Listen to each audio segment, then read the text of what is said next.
dikasihi Tuhan, hari ini dari 1 Samuel pasal 12, sebetulnya satu perikop ayat 1 sampai ayat 25, kita akan belajar sebuah topik tentang finishing well. Perikop 1 Samuel pasal 12 itu adalah pidato perpisahan Samuel ketika dia sudah menyelesaikan tugasnya sebagai hakim-hakim bagi orang Israel. Dan dalam perikop ini kita belajar satu hal. Samuel finishing well di dalam setiap tugas dan pelayanan dan kehidupan yang Tuhan percayakan kepadanya. Bapak Ibu Saudara, di dalam kehidupan kita, bagaimana kita mengakhiri hidup kita, itu sama pentingnya dengan bagaimana kita mengawali hidup kita. Kehidupan kita di dunia ini adalah sebuah lari maraton yang panjang, yang butuh ketekunan untuk terus-menerus, butuh kesabaran, butuh perjuangan. Bukan lari sprint, lari cepat, saudara. Dan di tengah-tengah perjalanan hidup ini, saudara, bagaimana kita mengakhiri perjalanan hidup itu, bagaimana kita mengakhiri pelayanan kita, kehidupan kita, itu akan mendefinisikan siapa diri kita sesungguhnya. Bapak Ibu yang dikasihi Tuhan, pidato perpisahan Samuel dalam perikop ini, itu merupakan sebuah babak atau periode terakhir.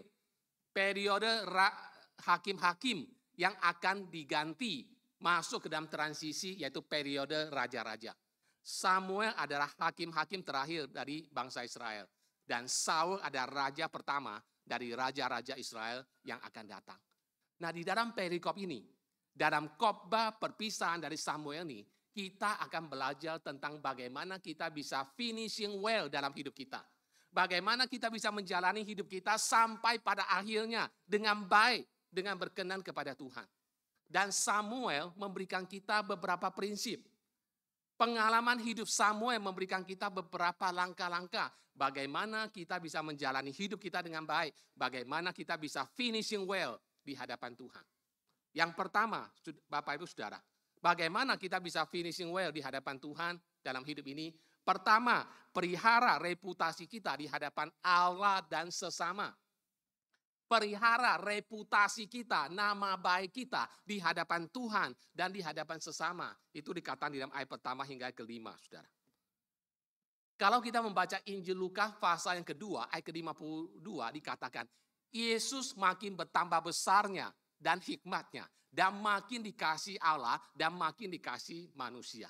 Tuhan Yesus adalah pribadi yang menjadi contoh bagi kita, pribadi yang sungguh-sungguh memiliki reputasi di hadapan Allah dan reputasi sesama. Saudara, Bapak Ibu yang dikasihi Tuhan, bagaimana kita bisa finishing well? Yaitu pertama, jaga reputasi kita di hadapan Tuhan dan di hadapan sesama.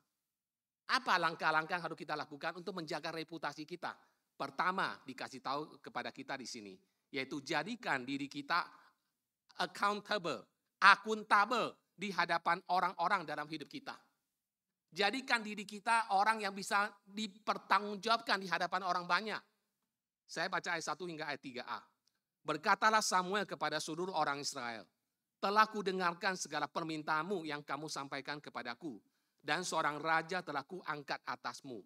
Maka sekarang raja itulah yang akan menjadi pemimpinmu. Tapi aku ini telah menjadi tua dan beruban. Dan bukankah anak-anakku laki-laki ada di antara kamu? Akulah yang menjadi pemimpinmu dari sejak mudaku sampai hari ini. Di sini aku berdiri. Berikanlah kesaksian menentang aku di hadapan Tuhan dan di hadapan orang yang diurapinya.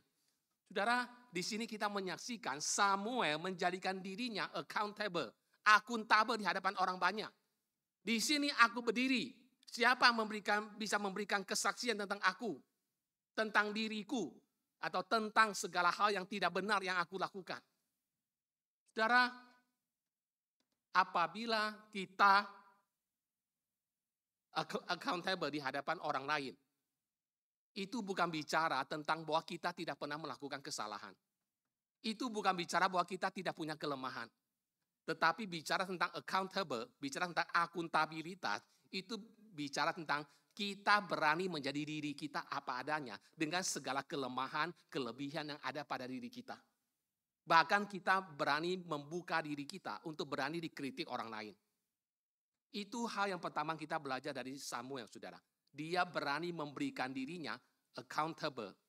Dia berani membuka dirinya di hadapan orang. untuk membuat orang lain memberi kesaksian tentang dirinya. Itu prinsip pertama tentang menjaga reputasi kita. Kita berani terbuka. Kita berani apa adanya. Saya memang orangnya demikian. Dengan segala kelemahan, kelebihan yang ada pada diriku. Inilah saya. Saya tidak berusaha untuk menyembunyikan diri. Saya tidak berusaha untuk menjadi orang yang munafik. Saya berani menyatakan diriku apa adanya. Itu accountable. Kedua, saudara, apabila kita pernah bersalah atau merugikan orang lain, perbaiki. Perbaiki. Itu prinsip kedua, ayat ke-3b dan ke-4. Lembu siapakah yang telah kuambil? Keledai siapakah yang telah kuambil? Siapakah yang telah kuperas? Siapakah yang telah kuperlakukan dengan kekerasan? Dari tangan siapakah telah kuterima sogok? Sehingga aku harus tutup mata. Aku akan mengembalikannya kepadamu. Jawab mereka, engkau tidak memeras kami. Dan engkau tidak memperlakukan kami dengan kekerasan. Dan engkau tidak menerima apa-apa dari tangan siapapun. Saudara, sekali lagi, kita bukan manusia yang sempurna. Kita punya kelemahan. Ada kalanya kita bisa jatuh dalam dosa. Ada kalanya kita bisa melakukan kesalahan secara sengaja ataupun tidak sengaja. Apa yang harus kita lakukan waktu kita jatuh? Apa yang harus kita lakukan waktu kita melakukan kesalahan? Prinsip di sini adalah belajar untuk mengakui dan memperbaiki. Belajar untuk memperbaiki kesalahan yang kita lakukan, saudara. Samuel berkata, siapakah di antara kalian yang pernah aku peras?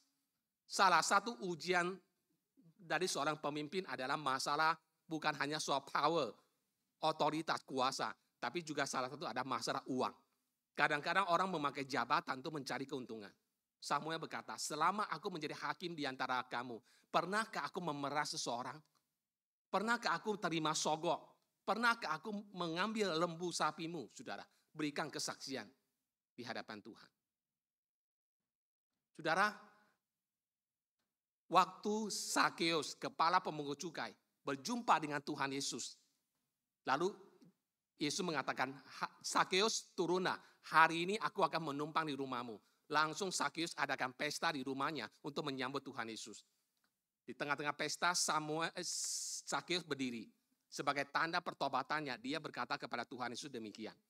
Tetapi Sakeus berdiri dan berkata kepada Tuhan, Tuhan, setengah dari milikku akan kuberikan kepada orang miskin. Dan sekiranya ada sesuatu yang kuperas dari seseorang, akan kukembalikan 4 kali lipat. Saudara, ini kesaksian dari Sakeus, saudara. Ketika kita melakukan kesalahan, ketika kita merugikan orang lain, perbaiki, saudara. Perbaiki kesalahan yang kita lakukan. Itu ciri kedua dari orang yang memiliki reputasi yang benar di hadapan Tuhan dan sesama. Ketiga, saudara, jaga kemurnian hati nurani kita di hadapan Allah dan manusia. Ayat 5. Lalu berkatalah Samuel kepada mereka, Tuhan menjadi saksi kepada kamu, dan orang yang diurapinya menjadi saksi pada hari ini, bahwa kamu tidak mendapat apa-apa dalam tanganku. Jawab mereka, dia menjadi saksi. Saudara, menjadikan orang lain sebagai saksi dan menjadikan Tuhan sebagai saksi itu dua hal yang berbeda. Mengapa? Karena orang menjadi saksi, orang hanya akan bisa melihat apa yang ada di luar, apa yang ada di penampilan luar, tampak luar, tidak bisa melihat hati. Tapi Tuhan ketika menjadi saksi, Tuhan itu yang akan melihat hati kita. Bukan hanya perbuatan kita, bukan hanya kata-kata kita, tingkah laku kita, tapi Tuhan juga melihat motivasi yang ada di dalam hati kita. Itu sebabnya Paulus berkata di dalam Kisah Rasul 24 ayat 16. Sebab itu aku senantiasa berusaha untuk hidup dengan hati nurani yang murni di hadapan Allah dan manusia. 1 Tesalonika pasal 2 ayat 5, Paulus berkata, karena kami tidak pernah bermulut manis. Hal itu kamu ketahui dan tidak pernah mempunyai maksud loba yang tersembunyi. Tuhan adalah saksi. Saudara, karakter kita yang sesungguhnya adalah apa yang kita lakukan, apa yang kita perbuat ketika tidak ada orang yang mengawasi kita. Siapa diri kita yang sesungguhnya, reputasi kita yang sejati itu adalah ketika kita menjadi diri kita apa adanya di hadapan Tuhan. Sekalipun orang tidak melihat apa yang kita lakukan dan kita perbuat. Jadi Bapak Ibu Saudara, apa prinsip pertama untuk kita bisa menjalani tugas panggilan Tuhan kepada kita dalam hidup ini sampai pada akhirnya? Prinsip pertama, langkah pertama adalah jaga reputasi kita. Jaga nama baik kita di hadapan Allah dan di hadapan sesama. Itu prinsip pertama di sini.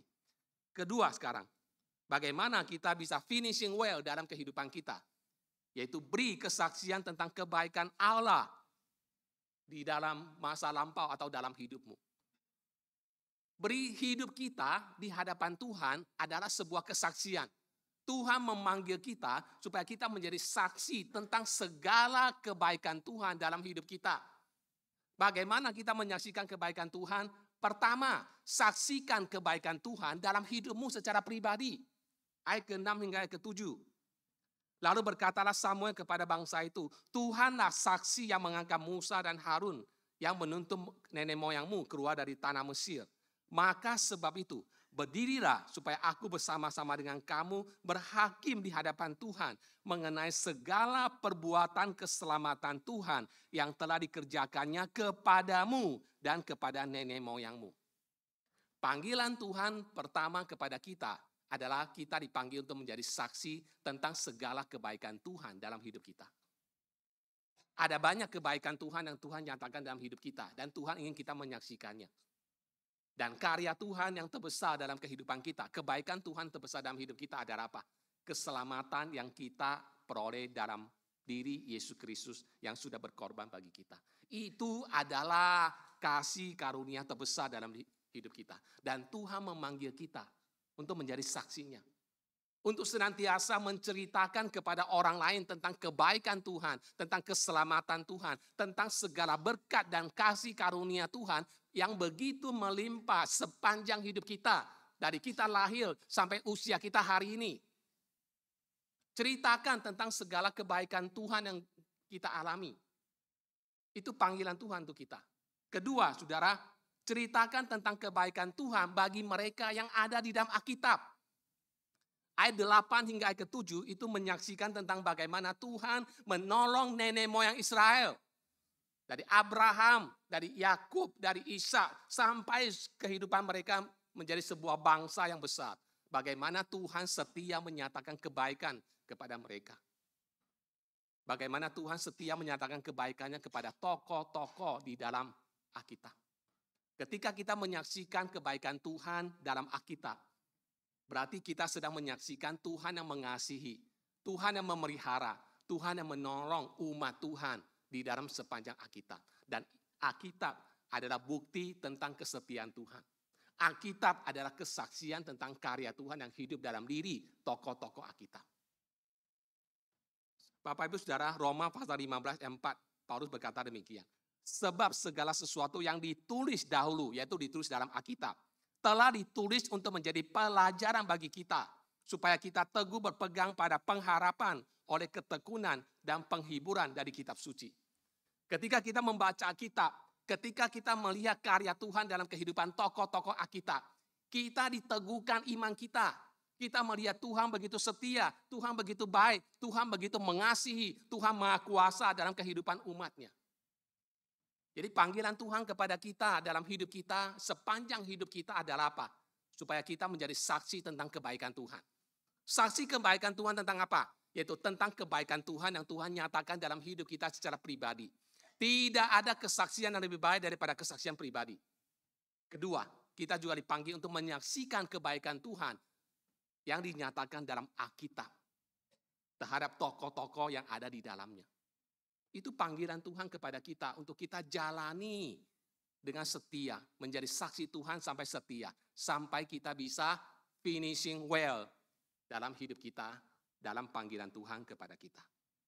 Ketiga, prinsip ketiga, bagaimana kita bisa finishing well yang kita pelajari dari 1 Samuel pasal ke-12 adalah dorong orang-orang untuk mengikuti Tuhan saat ini. Itu di ayat ke-12 hingga ke-18. Bapak Ibu Saudara, hal yang pertama yang bisa kita lakukan untuk mendorong orang mengikut Tuhan adalah pertama, ingatkan mereka tentang konsekuensi ketaatan maupun ketidaktaatan kita di hadapan Tuhan. Itu dikatakan di ayat 12 hingga 15. Bapak Ibu Saudara, kehidupan kita itu menjadi saksi, itu menjadi sebuah pengalaman tentang ketaatan dan ketidaktaatan dalam hidup kita. Sepanjang hidup yang Tuhan berikan kepada kita, khususnya bagi kita yang sudah senior-senior, yang sudah menjalani hidup 80 tahun, 70 tahun. Pengalaman hidup kita terdiri dari apa? Pilihan-pilihan yang kita ambil, keputusan-keputusan yang kita ambil, dan di dalam setiap keputusan dan pilihan yang kita ambil, ada ketaatan di situ dan juga ada ketidaktaatan di situ. Ketaatan yang kita ambil, itu ada konsekuensinya. Ketidaktaatan yang kita lakukan juga ada konsekuensinya. Dan semuanya itu menjadi pengalaman yang berharga bagi kita. Panggilan Tuhan bagi kita adalah mengingatkan orang lain. Pengalaman hidup kita mengajarkan kita begitu banyak hal yang pahit. Mengajarkan bahwa kalau kita setia dengan Tuhan, kalau kita taat dengan Tuhan, pasti kita diberkati Tuhan. Tetapi kalau kita menyeleweng, kalau kita tidak taat kepada Tuhan, maka kita akan mengalami konsekuensi-konsekuensi yang menyakitkan, yang pahit. Pengalaman hidup kita mengajarkan, khususnya bagi kita yang sudah senior, pengalaman hidup kita mengajarkan. Ajarkan itu. Ajarkan itu dalam kesaksian kita. Ajarkan itu dalam panggilan kita. Dorong orang supaya orang itu mengikut Tuhan dengan setia. Saudara, yang kedua, ingatkan mereka bahwa Tuhan memanggil mereka untuk bertobat. Bagaimana apa yang harus kita lakukan waktu kita tidak taat di hadapan Tuhan? Lalu kita menerima konsekuensi-konsekuensi dari Tuhan karena ketidaktaatan kita. Apa yang harus kita lakukan? Masih adakah harapan bagi kita? Ada. Ingatkan bahwa masih ada kesempatan Tuhan berikan untuk kita bertobat. Saya bacakan ayat 16 hingga 18. Sekarang tinggallah berdiri dan lihatlah perkara yang besar yang akan dilakukan Tuhan di depan matamu ini. Bukankah sekarang musim menuai gandum? Aku akan berseru kepada Tuhan supaya ia memberikan guru dan hujan. Lihatlah dan sadarlah bahwa besar kejahatan yang telah kamu lakukan itu di mata Tuhan dengan meminta raja bagimu. Lalu berserulah Samuel kepada Tuhan. Maka Tuhan memberikan pada hari itu guru dan hujan. Sehingga sangat takutlah seluruh bangsa itu kepada Tuhan dan kepada Samuel. Saudara, Samuel memanggil bangsa Israel untuk bertobat dengan mendatangkan mukjizat, yaitu hujan dan guru. Pada waktu itu bermusim hujan. Belum waktunya turun hujan. Tapi Samuel dipakai Tuhan melakukan mukjizat. Dikatakan turunlah hujan, turunlah guru yang menguntur di langit. Saudara, apa mukjizat yang Tuhan lakukan untuk memanggil kita bertobat? Apa mukjizat yang dilakukan Tuhan untuk memanggil kita bertobat? Alkitab memberikan jawabannya di dalam Kisah Rasul 17 ayat 30. Dengan tidak memandang lagi zaman kebodohan, maka sekarang Allah memberitakan kepada manusia bahwa di mana-mana semua mereka harus bertobat. Karena ia telah menetapkan satu hari pada waktu mana ia dengan adil akan menghakimi dunia oleh seorang yang telah ditentukannya. Sesudah ia memberikan kepada semua orang suatu bukti tentang hal itu dengan membangkitkan dia dari antara orang mati. Tuhan memanggil kita bertobat dengan melakukan mukjizat atau dengan bukti, yaitu apa? Melalui kematian dan kebangkitan Tuhan buat kita. Artinya apa? Di dalam kasih karunia Tuhan, sekalipun dalam perjalanan hidup kita, kita bisa gagal, kita bisa jatuh dalam dosa, kita bisa tidak taat kepada Tuhan, dan kita menerima konsekuensi yang pahit dari perbuatan kita. Selagi masih hidup, selalu ada kesempatan untuk kita diperbaharui kalau kita mau bertobat. Sebelum kita finish sampai kepada garis finish, masih ada kesempatan untuk kita ketika kita gagal untuk kita bertobat di hadapan Tuhan. Untuk kita memperbaiki hidup kita. Yang kita perlu lakukan adalah datang kepada Tuhan. Hidup dalam pertobatan. Dipulihkan kembali oleh Tuhan. Jadi jangan cepat menghakimi orang kalau orang jatuh dalam hidupnya. Apapun dosa yang dia lakukan. Jangan cepat menghakimi, saudara. Seolah-olah hidupnya udah finish karena satu kesalahan dosa yang dia lakukan. Jangan. Selagi dia masih hidup. Selagi Tuhan masih memberikan kehidupan kepadanya. Sebelum garis akhir, garis finish, masih ada kesempatan orang itu memperbaiki dirinya. Dan bahkan dia masih terus bisa dipakai oleh Tuhan. Sampai Tuhan memanggilnya. Asalkan orang itu mau bertobat. asalkan orang itu mau kembali kepada Tuhan. Yang terakhir, saudara, bagaimana kita bisa finishing well dalam hidup kita? Jangan pernah berhenti berdoa buat umat Tuhan. Itu dikatakan di ayat 19 hingga 25. Bapak Ibu Saudara, terkadang ketika kita menjadi tua, tenaga energi kita sudah habis, kita merasa kita udah nggak bisa buat apa-apa. Hidup kita sehari-hari hanya tunggu mati, tunggu Tuhan panggil. Kita sudah tidak berguna lagi. Saudara, di hadapan Tuhan, sebelum kita finish, tetap masih ada tugas pelayanan yang Tuhan percayakan kepada kita. Paling tidak, satu hal yang bisa kita lakukan adalah kita berdoa. Dan berdoa itu bukan sesuatu yang hanya tidak. Tapi doa itu menjadi sumber kekuatan. Siapapun kita, termasuk senior-senior, ada sebuah pelayanan yang Tuhan percayakan kepada kita semua, yaitu berdoa. Yaitu berdoa. Saudara, apa yang dikatakan tentang doa di sini? Pertama, saudara, bersukacitalah apabila ada seseorang meminta Anda berdoa bagi mereka. Ayat 19. Berkatalah seluruh bangsa itu kepada Samuel, berdoalah untuk hamba-hambamu ini kepada Tuhan Allahmu, supaya jangan kami mati, sebab dengan meminta raja bagi kami menambah dosa kami dengan kejahatan ini. Saudara, bersukacitalah kalau ada orang yang minta dukungan doa dari kita. Kalau ada orang berkata, doakan saya ya, tolong dukung dalam doa. Bersukacita kalau ada orang yang mempercayakan pergumulannya kepada kita untuk minta bantuan doa kita. Bersyukur, itu pelayanan yang bisa kita lakukan. Paulus berkata di dalam Filipi 1:4, dan setiap kali aku berdoa untuk kamu semua, aku selalu berdoa dengan sukacita. Kedua, saudara, pakai kesempatan ini untuk mengingatkan mereka akan kasih karunia Allah. Saudara, saya baca ayat 20 hingga 22. Berkatalah Samuel kepada bangsa itu, jangan takut, memang kamu telah melakukan segala kejahatan ini, tapi janganlah berhenti mengikuti Tuhan, melainkan beribadahlah kepada Tuhan dengan segenap hatimu. Janganlah menyimpang untuk mengejar dewa kesia-siaan yang tidak berguna dan tidak dapat menolong kamu. Karena semuanya itu adalah kesia-siaan belaka. Sebab Tuhan tidak akan membuang umatnya, sebab namanya yang besar. Bukankah Tuhan telah berkenan untuk membuat kamu menjadi umatnya? Saudara, setiap kali kalau ada orang yang minta dukungan doa kita, pakai kesempatan itu untuk menceritakan tentang kasih karunia Tuhan. Kalau ada orang meminta dukungan doa dari kita, berarti dalam hati orang itu, dia masih percaya kuasa doa.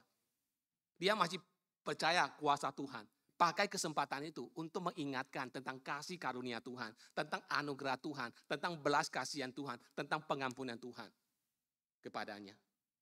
Dan yang terakhir, jangan melalaikan panggilan doa dalam hidup kita. Ayat 23. Mengenai aku, jauhlah daripadaku untuk berdosa kepada Tuhan dengan berhenti mendoakan kamu.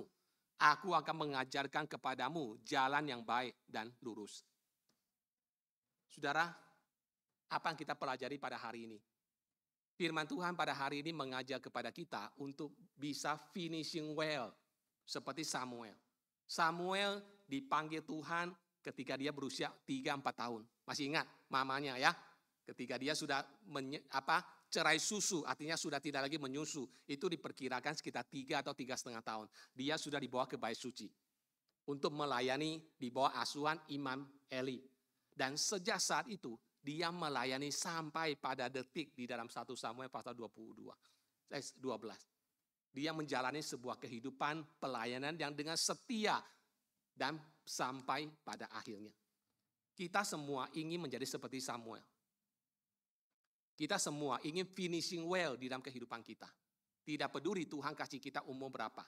Kita ingin waktu kita tutup mata, kita sudah menyelesaikan tugas kita, pelayanan yang Tuhan percayakan, kehidupan yang Tuhan percayakan dengan baik.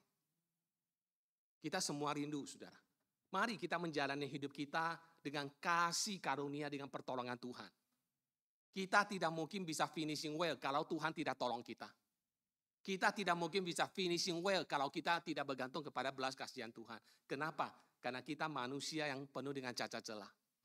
Kelemahan dalam diri kita selalu berusaha untuk menjebak kita, membuat kita menyimpang dari apa yang Tuhan mau. Sehingga di dalam hidup ini kita akan terjadi banyak penyimpangan. Sehingga akhirnya kita tidak bisa finishing well. Kita butuh belas kasihan Tuhan. Kita butuh Tuhan yang menopang kita dan menolong kita. Kita rindu pada waktu kita menutup mata. Kita bisa berkata seperti Paulus berkata. Yang kalimatnya suka kita ucapkan waktu ada orang yang meninggal. Yang dikatakan di dalam Alkitab. Dalam 2 Timotius 4 ayat 7 dan 8. Aku telah mengakhiri pertandingan yang baik. Aku telah mencapai garis akhir. Aku telah memelihara iman. Sekarang telah tersedia bagiku mahkota kebenaran yang akan dikaruniakan kepadaku oleh Tuhan, Hakim yang adil pada harinya. Tapi bukan hanya kepadaku, melainkan juga kepada semua orang yang merindukan kedatangannya. Saudara, saya yakin kalimat ini kita rindu. Itu terjadi dalam kehidupan kita waktu kita tutup mata. Kita finishing well. Kita berani berkata seperti Paulus. Aku telah mengakhiri pertandingan yang baik. Aku sudah finishing well. Bukan sekedar finish, semua kita akan finish. Pertanyaannya adalah kita finishingnya well atau tidak. Kita mengakhiri hidup kita dengan baik atau tidak. Kita mengakhiri hidup kita dengan berkenan kepada Tuhan atau tidak. Itu masalahnya. Sekali lagi mari kita berdoa mohon belas kasihan Tuhan. Supaya Tuhan dengan kasih setianya menolong kita. Seperti Tuhan menolong Samuel. Supaya kita boleh mengakhiri hidup kita dengan baik. Berkenan di hadapan Tuhan. Kiranya Tuhan memberkati kita semua. Mari kita berdoa. Kita siapkan hati kita untuk masuk dalam perjamuan kudus. Bapa di dalam sorga, terima kasih Tuhan untuk sebuah kisah teladan yang indah dari Samuel. Sejak dia berusia sekitar 3,5 tahun. Ketika dia diserahkan ke bait suci untuk melayani Tuhan. Dan sampai ketika dia sudah tua, ketika dia sudah usia lanjut, ketika dia sudah beruban Tuhan. Dia telah setia menjalankan tugasnya sebagai seorang hakim bagi umat Israel. Ada begitu banyak teladan yang dia tinggalkan. Yang boleh menjadi teladan untuk kami pada hari ini Tuhan. Bapa, kami juga ingin supaya kami dalam hidup ini bisa mengakhiri kehidupan kami, pelayanan kami dengan baik Tuhan. Tetapi kami sadar Tuhan, kami tidak mungkin bisa mencapai garis akhir dengan kekuatan kami. Kami tidak sanggup untuk menjalani sebuah kehidupan yang diperkenan oleh Tuhan, yang menjaga reputasi kami, yang boleh menjalankan tugas panggilan kesaksian kami, yang boleh menjadi sebuah panggilan untuk membawa orang lain mengikut Tuhan, dan untuk menjalankan sebuah tugas dengan setia berdoa bagi orang-orang yang Tuhan percayakan hadir dalam kehidupan kami. Kami tidak bisa melakukan itu dengan kekuatan kami. Kami berdoa Tuhan. Kiranya Engkau boleh berbelas kasihan kepada kami. Engkau boleh memberikan kami kasih karunia untuk menjalani hidup ini dengan setiap tugas yang Tuhan percayakan kepada setiap kami. Supaya pada waktunya Tuhan, ketika Tuhan memanggil kami, ketika kami akan menutup mata, kami bisa berkata seperti Paulus berkata, aku telah mengakhiri pertandingan yang baik. Kami ingin finishing well Tuhan dalam hidup setiap kami. Dan kiranya Engkau boleh menolong kami. Terima kasih Tuhan pada pagi hari ini. Kami sekali lagi diberikan kesempatan pada awal bulan ini untuk mengikuti perjamuan kudus. Mengingatkan kami kembali tentang sengsara Tuhan Yesus. Kematiannya bagi kami yang sudah kami peringati dalam ibadah Jumat Agung dan Paskah minggu yang lalu. Ampuni segala dosa dan kesalahan kami. Segala cacat celah kami yang menghalangi kami untuk dipulihkan relasi kami, persekutuan kami dengan Tuhan. Ampuni Tuhan, supaya kami boleh hidup damai dengan Allah, supaya kami boleh hidup damai dengan sesama kami, dan layak mengikuti perjamuan ini. Kami berdoa dan memohon dalam nama Tuhan Yesus Kristus. Amin.